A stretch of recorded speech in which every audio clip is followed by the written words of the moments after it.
I mean, I know comics have kind of hit a hard spot right now with their publishing. I don't know if that's because the stories they're writing are not very popular right now with the readers, or if it's you now have people, same thing with the movies, who are writing for characters that they don't necessarily love. That's a fair question that honestly I hadn't really spent any time considering. I think comics are a weird medium now, because like you have like your dedicated idiots who have Marvel Unlimited who are reading everything that comes out. But it almost feels like a dead form of media at the same time. Like you don't go to the comic stores are becoming more scarce. Yes. So that's one of my things that I'm doing here is I'm going to, I think it's Cosmic Comics. It's like the biggest. I think I've seen it. But I'm just excited to like get my hands on stuff. But I do think that like, I mean, I live in Canada as well. So I don't have as much access to a lot of stuff. So for me, it feels very much like we're just going to parade out characters. I like also like kind of the one shot graphic novel, like Rogue and Gambit or the Unlimited series. I think a bunch of different characters have those. But yeah, I don't know. It's a weird question that I now need to. Well, because it seems like at this point, comic media is more driven by movies and television shows now than it is by the actual comics. Yeah. And it almost seems like the comics are more tailoring themselves to how the movies and everything are. So for instance, like Nick Fury didn't initially look like Samuel L. Jackson, but now he does. Yep. Now they've basically, I don't know if it was a retcon or if it's just a new version of the character that's who it is now. Yeah. So I forget exactly which one I was reading, but it was Storm looked like Halle Berry. Okay. And I was like, that's just fine. Yeah. But it's just like, oh, like there's been a bit of a change. Do you know what I mean? Very similar to like, I don't see anyone else as Nick Fury, but yeah, it's like Ryan Reynolds as Deadpool. There's no one else that's Deadpool, but well, it's lucky he's in a costume where you don't see his face. Accurate, yeah. So, but yeah, I guess it's like Star Wars, where it's like it's built to sell Lego and other toys. The merchandising now becomes more important than the storytelling. Yeah, exactly. And I think that is part of kind of what's missing about that form of media these days.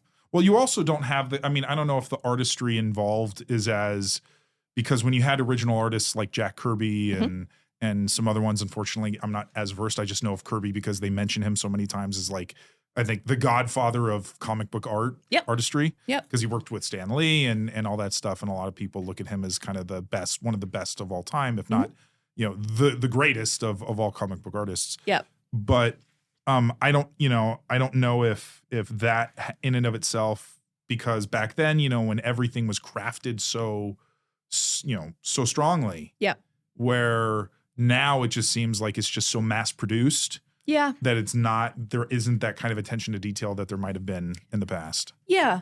And like, it's kind of, to me, it's kind of telling that like, so for New York Comic Con and stuff like that, you don't really have like the writers of the comic books. You don't have like the illustrators of the comic books attending these things in Artist Alley anymore. And it's just like, that's kind of sad.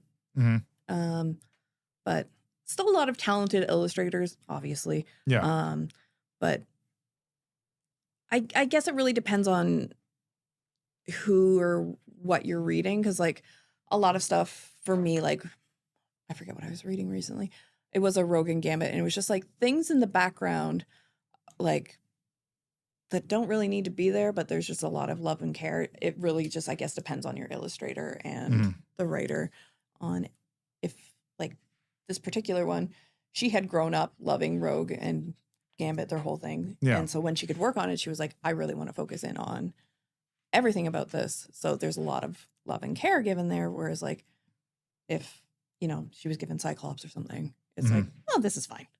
Yeah. But well, that's difficult because the X-Men is such a big team. It's almost like, to only care about a few of the characters and you can do them really well, but then you're leaving the rest kind of behind, which is, again, what kind of the movies unfortunately ended up doing. Yeah.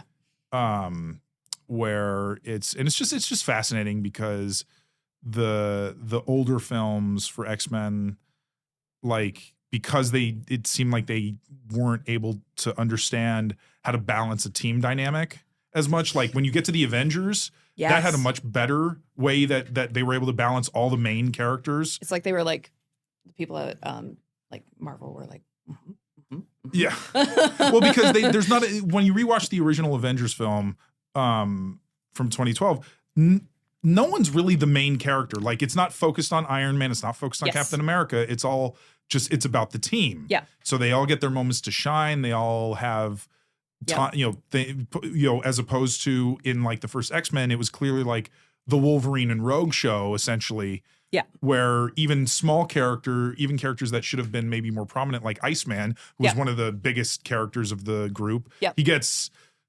relegated to just kind of like having a crush on Rogue and sorry. No, it's all right. No, I didn't even think. Sorry. So, anyway, though, I'm sure we could obviously, keep going on the X-Men front. I have to ask you one question. Mm-hmm. What's your favorite MCU movie? Probably Infinity War. Yeah, that's a good one. Just because, I mean, one, it has an amazing pace. Yeah. To it, like from the very beginning, like when it starts on the Asgardian ship with Thanos and Hulk, and it's like right after Ragnarok, essentially. Yep. And from that moment on, when Heimdall sends Hulk back to Earth, and he's like, he's coming, he's coming, and then right from that moment, it's like it's just this this race against time, to basically stop Thanos from getting all the Infinity Stones. Yeah. So the pacing was really great. And I think that you got to see a lot of great character interactions in that one between like Thor and the Guardians or Stephen Strange and Tony Stark and Spider-Man, like all these great little moments. So good. Yeah. Whereas like Endgame, which, was again, I thought it was a pretty good follow-up. Yeah. But it didn't there were moments where the movie kind of drags. It's a 3-hour movie. So it doesn't, again, whereas because there is that essentially that ticking clock in Infinity War, from the very beginning, what the stakes are and what they're trying to work against. Yeah. Whereas, in Endgame, they're like, okay, we have to create time travel. We have to do all this stuff to go to these different timelines at different places to get all the different stones. Yep. And so you're like, oh, okay. Yeah, all right. It's Tony Stark. Although I do like the fact that Ant-Man, because I love Paul Rudd as Scott Lang. I like that he was in Endgame. Yep. And even though he wasn't in Infinity War. Yep.